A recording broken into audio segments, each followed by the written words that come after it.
Right, ladies and gentlemen, thank you ever so much for joining us on the first Working for Home talk.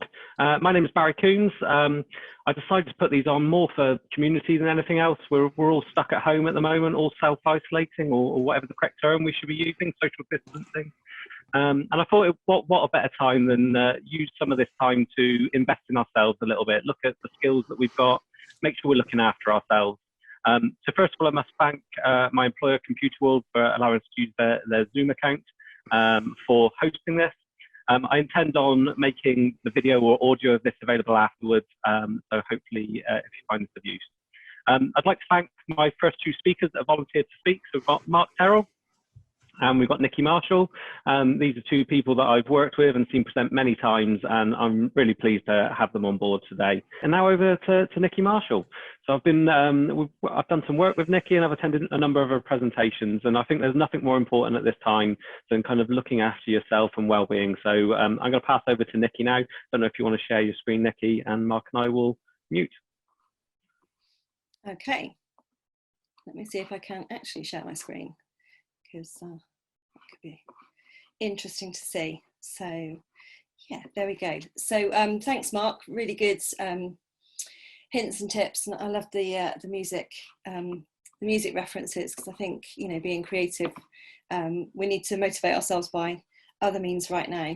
So hey everyone, my name is Nicky Marshall. My company is Discover Your Bounce. So we help people with their energy and their well-being, and to get really clear on their vision. So kind of a seamless link from Mark there.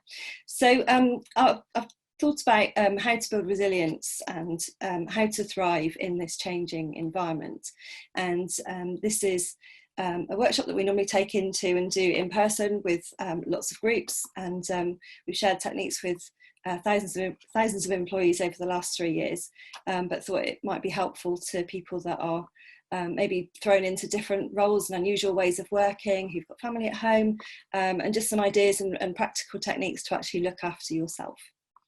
Okay, so I've just got some little intro slides to kind of make you laugh.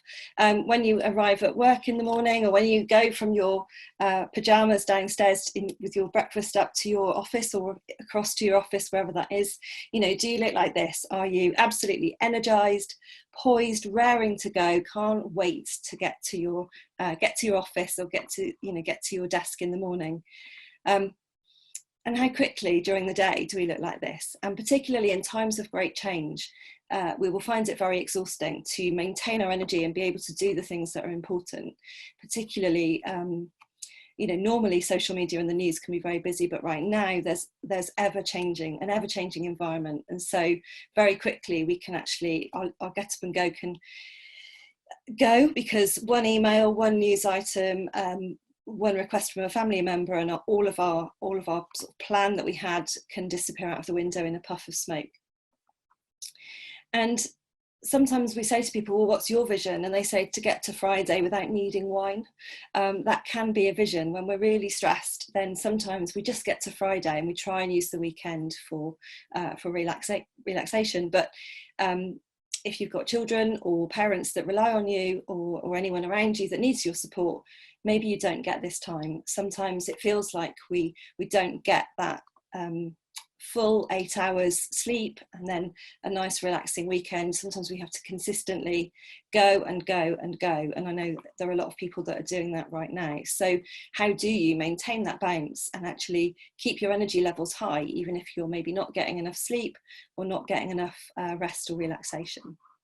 So we want to give you the energy so that you can do this any time of the day, to have that energy just to be resilient, to thrive even in challenging circumstances, to be able to to keep going no matter what, really.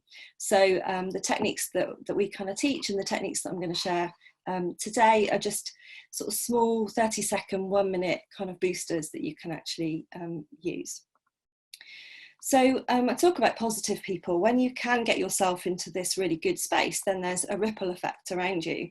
And so at the moment, with a kind of fearful environment, there are a lot of people that are maybe passing on that fear to the people around them.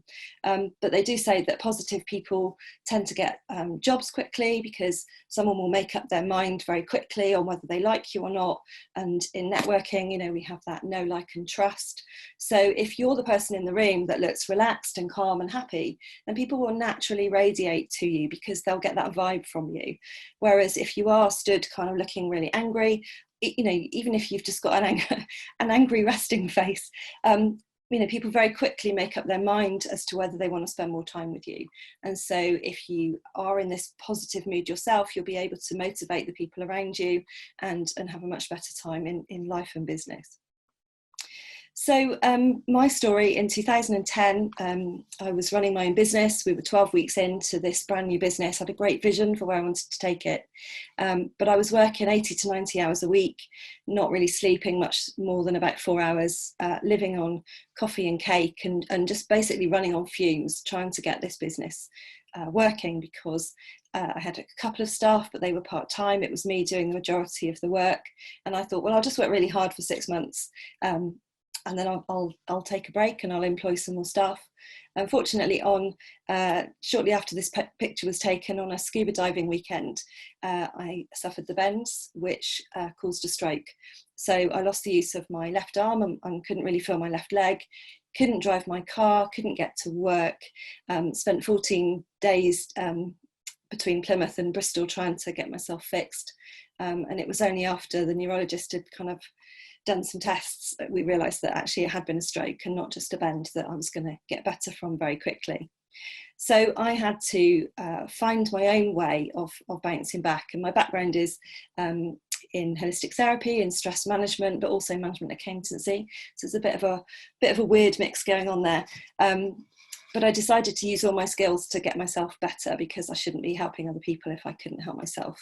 And so I did a lot of the techniques that we now share, very much focused on my own energy, my own well-being, making sure I got sleep and good nutrition and all those good things. And it took 3 years. It was a long journey, but 3 years later I was completely fit and well, and the doctors didn't think that would even be possible. And so that was when I realised, sort of thought to myself, well, I got my bounce back. And people kept saying to me, you look really bouncy, you look like Tigger. And so that was where Discover Your Bounce came from. So I do know firsthand how to kind of bounce back from some of the really big challenges in life. So I'm really going to run through this, but these are just some statistics, and the stress statistics go up and up the days that we we take off sick. And I say that stress was the greatest epidemic to hit the workplace. Well, this slide is probably a little bit out of date right now, but it is still a massive part of everything we're going through. And you can catch stress over the phone, or even on a just any kind of call or any interaction. You can really feel stress from other people, and it doesn't take very much for people to change your attitude quite quickly. So there were some statistics done in an overloaded team of 10 people. 8 of them can't concentrate. 6 will take too long to do things they normally do really well. 5 will be unhelpful to your customers, and 3 of them will actually pick a fight, not because they're an argumentative person, but because under stress, we just react very differently. We turn into very different people. And so, yeah, imagine if you can't concentrate on the job that you have to do if you're stressed. And so if you have a team of 10 people, I would probably think that 10 of them are maybe stressed right now. And so the lack of concentration can massively affect what you do if you don't actually have techniques to help with that. And people say to me, business has always been hard, but actually, with the communications that we have with this instant life, I think, things are moving on very quickly. And certainly right now, I think, the uphill struggle is very real for a lot of people. So we focus on 4 solutions. So mind, body, spirit, and vision. These are the 4 areas. So I'm just going to talk through just some tips and techniques and kind of outline these 4 areas and things that you can do to actually look after your own health and well-being very, very quickly, and put in some instant tips, instant tricks. So thinking about yourself this last week, have you been mindful, as in zen and calm and completely stress-free, or has your mind been full? And I think probably I can guess which one. We have all been on balance this week, when times are changing at a massive pace right now. So when we get really stressed, our brain goes into fight or flight mode. So they call it the dinosaur brain or the crocodile or the chimp. There's been loads of different things, but we go back to the oldest survival part of our brain. And so that part of our brain is always negative and it's always on the worst case scenario. The amygdala in the brain is constantly looking around for threats and things that could possibly kill you. So you have the hippocampus in the brain that actually balances that, but there's like this yo-yo between the two of them, always looking for threats and then going, oh no, that's okay, we're all right. So that's the negative and the oldest part of our brain. What makes us intelligent beings is the frontal cortex of our brain.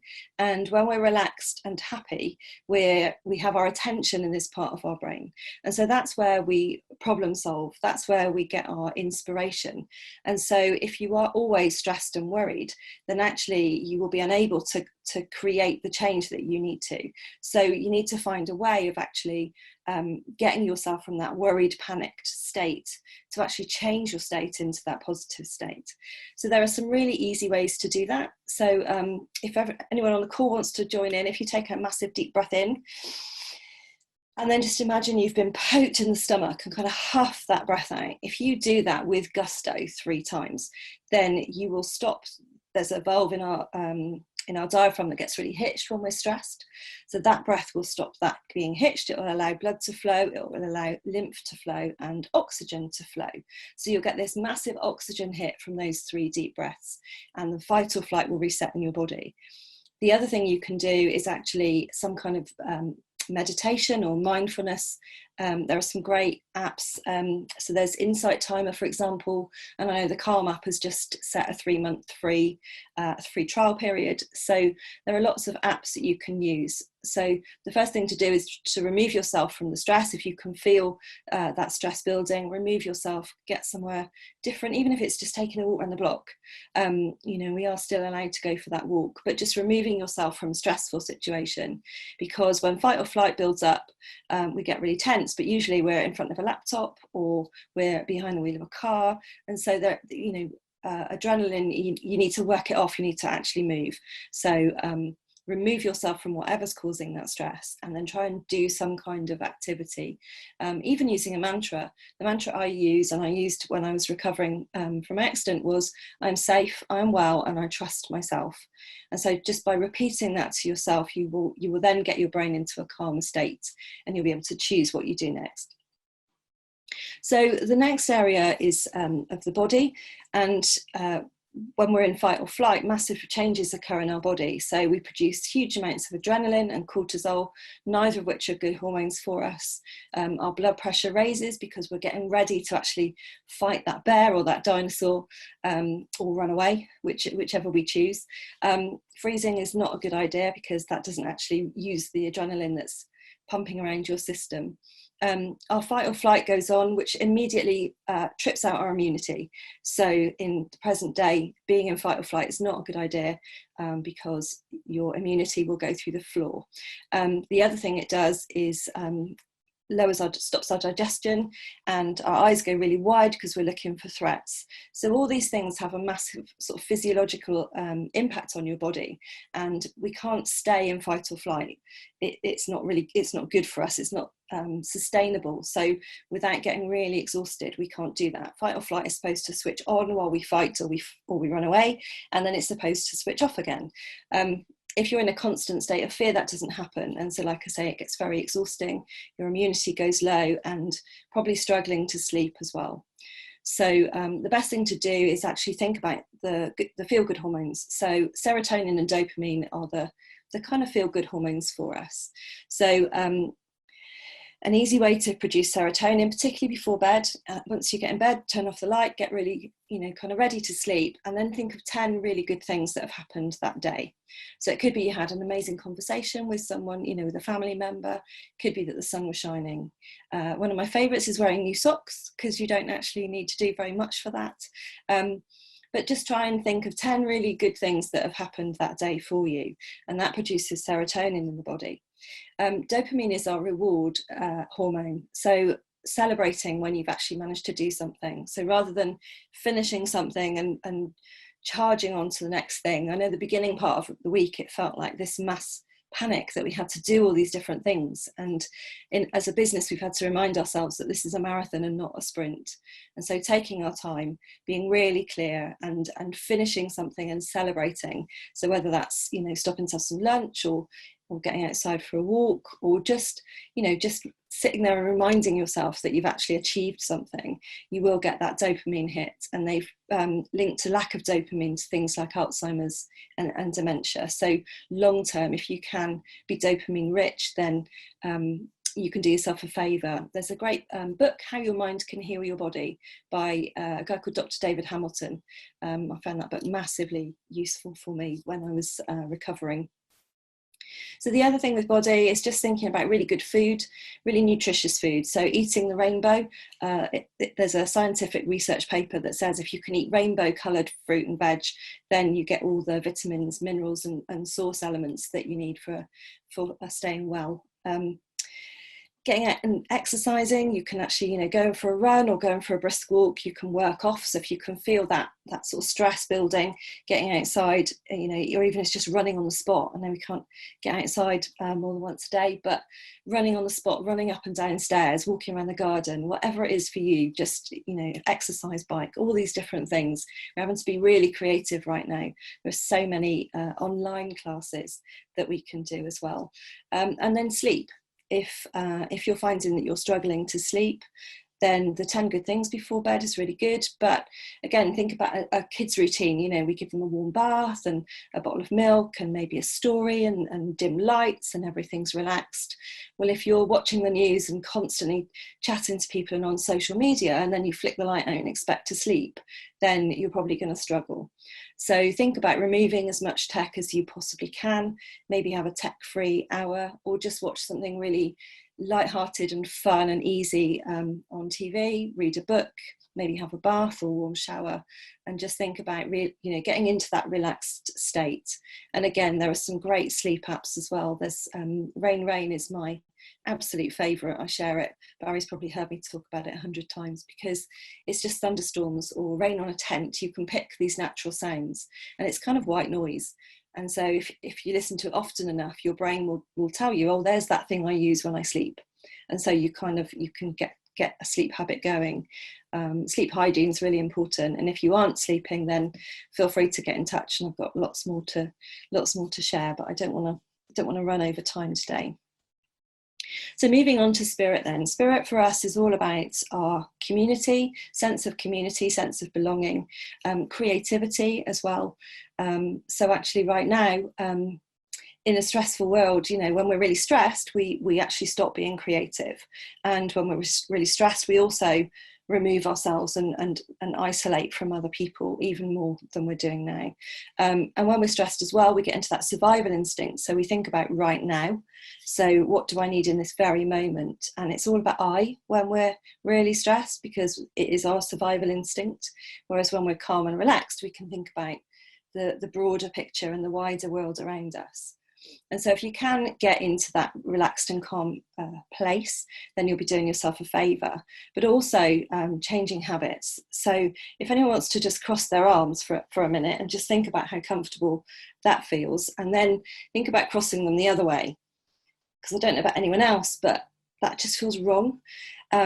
And it's not wrong, it's just that the neural pathways in my brain like my arms to fold this way because that's what I've always done. And so we get used to routines, the route we go to work, the things we do in the office. And so right now, most of our routines have been massively disrupted. And so we go from a comfort zone from where we know into this discomfort zone, so this landscape that we're unable to plot. So that can really stop us being creative. And as I say, if you're in dinosaur brain rather than the frontal cortex, you'll struggle to find those new solutions. So early part of last week, I found it quite hard to settle into that routine at home, even though I have a home office and everything I need.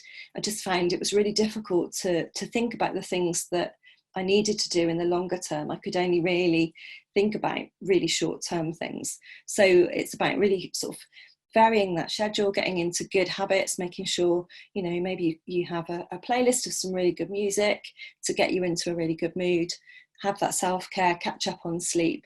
And then you may find that you are more creative and you are able to think about other people, you know, think about the people in your teams and the wider community, and how can I help? Because when we're really stressed, our vision just goes really, really narrow. So the other thing for Spirit, we suggest creating a happy kit. So think of 10 things that you love to do. So whether that is a favourite music track, for example, or your favourite food, or a really good exercise workout, or catching up and joking with friends, all these kinds of things can actually get you into that creative environment. So the other thing we do is we're a publishing company, and so we mentor authors to write their books. And some people say about writer's block and I can't be creative, but actually you can manufacture creativity as long as you have that right environment around you. So think about the things that you need, the things that really make your soul sing, because if you can get into that happy mood, then you'll be able to create more of that environment for you. And finally, Mark touched on vision. We talk about vision quite a lot, and just asking yourself the question, you know, what does good look like? And again, thinking about that longer term, because in 3 months' time, or whenever this changes, then, you know, think about your vision. If you're really clear now, then when things do start getting busy and you can go out again and life kind of starts again, if you don't have that vision, you'll just get caught up in other people's vision. You'll get into busy, and when we're busy, we don't actually think about our own vision. So for us, vision is about our own health, for example, for our own business and our own wealth, but also our family and the wider community around us, maybe some philanthropy or the things that you want to do and achieve, and maybe the places you want to go. A tip right now, as none of us are traveling, if you create and plan a holiday, then you get an endorphin kind of buzz from that holiday. They say we produce more endorphins when we plan a holiday than when we actually go. And if you think about in your business, a lot of people spend more time planning their holiday than they do actually their long-term business plan. So really think about that. And Mark Stonham was talking about, you know, personal vision and you know, team vision, and as Mark rightly said, you know, if you're the director or the owner of the business, that vision should come from you. But again, if the employee or the person within that business, or even in the family, if they know what their vision is and how the two kind of come together, then even on your most stressful, darkest day, you will still remember why you're doing the things you're doing. So it is about looking at those things and looking at kind of putting a time limit on it. So is it within 3 months? Is it within a year? You know, I'll be happy when there's kind of not an end date to that. So try and be really specific on that vision, and then, you know, be sort of happy and grateful for the things that are coming to you, because again, gratitude is a massive part of our well-being, and it allows us to feel safe when we feel grateful for even the smallest things. I think we're all finding, you know, who thought toilet roll would be important in our lives? So it's amazing that the small things can really, you know, become the big things in our life. So start small and then build up to that larger long-term vision. So I think that's it. I mentioned some apps. Like I said, there's Rain, there's Insight Timer, and the Calm app. There's an app called Dalio. So sometimes if we're trying to build these routines, we actually need to build the elements into our world that works for that.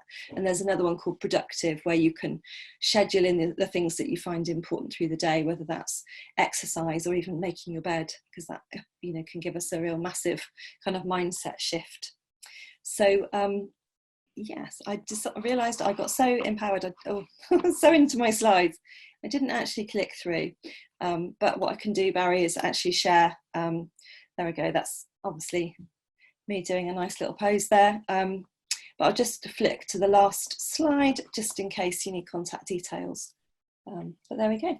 Brilliant. Thank you ever so much, Nick. You've got a few questions coming in. How do you recommend taking care of your team's mental health whilst we're all away from them? And obviously in this very difficult time, a lot of managers and business owners obviously feel a great responsibility for their team. What can you recommend? Yeah, so as a company, we've put up some resources. So a version of this is a 20-minute stress busting video that we've made free for anyone. So that's on discoveryourbounceacademy.com. So being able to sort of, you know, give that. on our blog, discoveryourbalance.com/blog. Sharon's written a blog about team wellbeing, and I've done a blog about time. And if you scroll back through, there's quite a lot there. But I think if you are a manager with the team, I would say, letting someone know that we're all in this together, and as Mark said, we don't all have the answers right now. So maybe physically, ringing someone up or getting someone on a Zoom so you can check in with their body language. We have a lot of charities, but charities right now are only offering phone support. But it can be a case of just giving people resources. But that mental health, those mantras, meditations, all those kind of things. And I think as a leader, the best thing you can show is how you're dealing with your stress. Because if you demonstrate that you're able to, you're doing these things and you're practicing them, but also giving people an open forum to chat, letting people know that it's safe and okay to actually show that they can talk. We've had this huge stigma around mental health, but actually if we can all get out and say, well, we all have mental health and it's just a scale, and sometimes it slips one way and sometimes it goes the other, then you can actually start those conversations. Definitely. So I suppose an extension to that, if you're talking to someone, coaching someone over something like Zoom, so it's great that you got that face-to-face. Mark mentioned that was really important. Is there any body language you should be looking for the person on the other end to kind of give you an inkling as to how their mental health is, whether it's good and bad, how they're feeling amongst the kind of bravado that they may be putting on? Yeah, I think, like you say, being on Zoom, you can look, you can see if someone's, obviously dressed for work rather than their pajamas is always a good start. But also if people start crossing arms, crossing legs, it can be very protective. They can kind of be, and very fidgety. You'll hear their breathing. If people are really stressed, they can't deep breathe. They can't breathe down into their belly. So you will have probably heard us at the beginning, I was kind of breathing quite rapidly, but you can see that it's almost like a wired, look. But it can go the other way, but someone looking very dejected, round shoulders, head down, chin in. That can be the body language of someone who's really struggling. But yeah, just always don't be afraid to ask. Just ask, is everything okay? I did a suicide prevention, like the suicide first aid course. And the worst thing that can happen if you ask someone if they're struggling is they'll think you care. Well, I think that's okay, really. So don't be afraid to say, is everything okay? I'm worried about you, and I can give you some time to talk. Thank you. So another question there. Anthony says, I usually have a journey from the office to home that enables me to sort the stress out from the day before I get home. Have you any recommendations regarding how to achieve this whilst working from home? Yeah, so quite often we do process quite a lot in that commute. So one of the things that I would recommend is at the end of your day, when you shut down your computer, be very clear on your list that you've got for the following day. So, check the most important things and actually write a list of maybe the top 3 things. You don't want to get overwhelmed with a massive list. And if you do have 62 things on a list, that's okay, but just pick the 3 most important and put that on your priority list for the front. So you're never overwhelmed by all that. You've just got those 3 things. The brain likes smaller numbers, it gets overwhelmed. But also if you do have any emails, it's better to stay in your home office and answer emails and just finish that day, rather than maybe switching off your laptop and taking your phone with you to actually then, have your phone when you're supposed to be talking to your family. Sometimes we used to listen to really good playlists in the car on the way home, or maybe have that playlist going for the last half an hour of your work if you're able to do that, and just try and have some kind of shift, or do time that you can get out in the garden for 5-10 minutes before you kind of walk back into the house. But yeah, it's tricky. So Mark Sonham says, any tips to help someone else to see fewer stressful situations? Supporting them may encourage it, and blocking them may not be helpful. Yeah, that can be a tricky one, and because the thing is, we can't pretend that everything's okay because clearly everything isn't. But the language we choose to use can have a massive impact. And I have a family member that gets very stressed and very anxious. And so I say, well, I choose to see things like this, or I choose to believe. And so I try and just use that to you know, again, by best practice. Depends how well you know that person as to whether you can reduce the, you know, change the subject and get that person onto something positive, or just, you know, sometimes we start any meeting with, tell me what's good, because then that frames that someone has to actually, you know, and so getting someone to, even on a stressful day, they might not get to 10 good things, but even if they can think of one good thing, but it's just a case of little and often. And as Mark said, you know, as Mark Terrell said, you can't change someone else, but it may well be that right now you need to reduce the time that you're with that person and make it a very specific, and you do something positive after, you know, before and afterwards. But yeah, I'll try and think of any more tips and contact Mark if I think of anything else. Yeah, interesting person that just came in on the chat there. Nicky and Mark will have seen, but I kicked him out quite quickly. So thank you ever so much, Nicky and Mark, for today. We've got a number of work for home talks planned over the next few weeks. First of all, we've got Simon Tyler next week, and we also have Fenella Hemus. So highly recommend you sign up for those. I'll also send out some communication. Those that have found this useful today, really appreciate if you could share that. And thank you ever so much for joining. Thank you ever so much, Mark and Nicky. Cheers. You're welcome.